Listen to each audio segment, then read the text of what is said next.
Hai, ketemu lagi dengan Rizka Yuni. Indonesia resmi memperbarui ejaan nama negaranya. Sekilas terdengar sederhana, tapi sebenarnya ini bukan keputusan yang mudah dan jelas, bukan keputusan mendadak. Usulan pembaruan ejaan ini sudah diajukan secara resmi sejak lama, bahkan telah dikomunikasikan ke UNESCO sebagai bagian dari penataan bahasa dan identitas nasional. Tujuannya jelas, untuk memastikan konsistensi linguistik dalam dokumen negara, dunia pendidikan, kerjasama internasional, serta memperkuat posisi bahasa Indonesia sebagai bahasa resmi yang tertata secara global dalam praktik internasional. Konsistensi penulisan nama negara itu penting. Bayangkan jika dalam dokumen resmi, arsip internasional, atau kerjasama antar negara, satu nama ditulis dengan berbagai versi ejaan. Itu bisa menimbulkan kebingungan administratif dan akademik. Namun, alih-alih dipahami sebagai langkah akademik dan administratif, kebijakan ini justru memicu kontroversi di jagat maya, khususnya dari sebagian netizen Malaysia. Tak sedikit komentar yang menuding Indonesia sebagai perusak bahasa Melayu, bahkan menganggap pembaruan ejaan ini sebagai bentuk penyimpangan dari akar bahasa yang sama. Padahal, secara linguistik, bahasa berkembang seiring sejarah, kebijakan, dan kebutuhan masing-masing negara. Bahasa Indonesia dan bahasa Melayu memang memiliki akar yang serumpun, tapi sejak lama berkembang di jalur yang berbeda, dengan sistem ejaan, kosakata, dan standar resmi masing-masing. Dan itu adalah hal yang wajar dalam dunia kebahasaan. Reaksi ini menunjukkan satu hal penting. Isu bahasa seringkali bergeser menjadi polemik kebangsaan. Bukan lagi dibahas dari sisi ilmiah, akademik, atau administratif. Padahal, pembaruan ejaan ini tidak menghapus sejarah, tidak mengklaim bahasa negara lain, dan tidak merendahkan bahasa manapun. Ini murni soal penataan internal, demi kejelasan dan konsistensi Indonesia di tingkat global. Ejaan negara Thailand kini diubah kepada Thailand selepas Indonesia mengumumkan penyelarasan baharu ejaan rasmi bagi 10 buah nama negara. Sementara itu, Cabo Verde diubah kepada Tanjung Hijau. Negara Djibouti pula ditukarkan kepada Djibouti. Kyrgyzstan kini menjadi Kyrgyzstan. Liechtenstein pula diubah dengan ejaan Liechtenstein. Paraguay ditukar menjadi Paraguay. Slovakia menjadi Slovakia. Slovenia diubah menjadi Slovenia. Seychelles pula ejaannya menjadi Seychelles. Dan Sierra Leone kini disebut sebagai Sierra Leone. Menurut pihak berkuasa Indonesia, ia sebagai sebahagian daripada usaha standardisasi penamaan geografi berasaskan kaedah bahasa Indonesia dan senarai aksonim yang dikemukakan negara itu kepada Pertubuhan Bangsa-Bangsa Bersatu PBB. Penyeragaman ejaan ini dikatakan penting bagi mengukuhkan kedudukan bahasa Indonesia sebagai bahasa yang mempunyai sistem penamaan tersendiri dalam arena antarabangsa. Bahasa Indonesia lawak apa nih? Dasar Konoha, ubah dulu A, B, C, D, E sampai Z dulu, dengarnya lawak. Real EQ 78. Nasib Malaysia.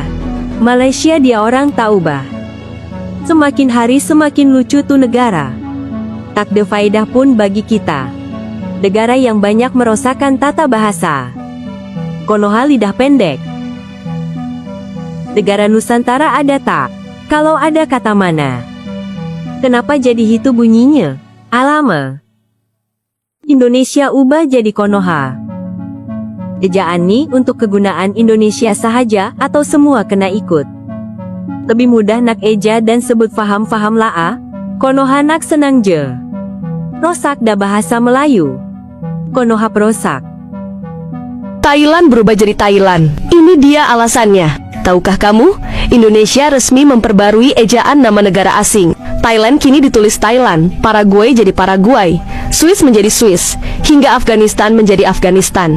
Perubahan ini dibahas dan disampaikan Indonesia di Forum Perserikatan Bangsa-Bangsa atau biasa disebut PBB. Tujuannya agar penulisan nama negara lebih sesuai dengan bunyi dan ejaan bahasa Indonesia.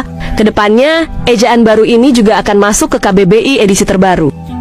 Gak hanya Thailand jadi Thailand, ternyata nama-nama negara ini juga resmi diubah dalam bahasa Indonesia. Swiss, pengucapannya sih nggak diubah, tapi S-nya dikurangi satu lah. Biar apa? Biar ada aja perubahannya. Sierra Leone jadi Sierra Leone. Next, Kepulauan Marshall jadi Kepulauan Marshall. Paraguay dan Uruguay diubah, Y-nya diganti jadi I. Paraguay, Uruguay. Nama resmi Cina diubah jadi Tiongkok. Dan beberapa negara yang ada unsur HH-nya, nah hanya dihapus. Kayak Ghana jadi Ghana, Kazakh Kazakhstan, Ethiopia, Bangladesh. Begitu juga dengan Guinea. Unsur UI-nya langsung diganti jadi I aja. Beberapa nama yang masih mengandung bahasa lain seperti Tanjung Verde itu diganti menjadi Tanjung Hijau. Verde dalam bahasa Spanyol artinya hijau. Duh, gimana nasib British Virgin Island? Untung aja lu bukan nama negara, jadi nggak diganti. Seychelles dimedokin lagi, di ngapakin.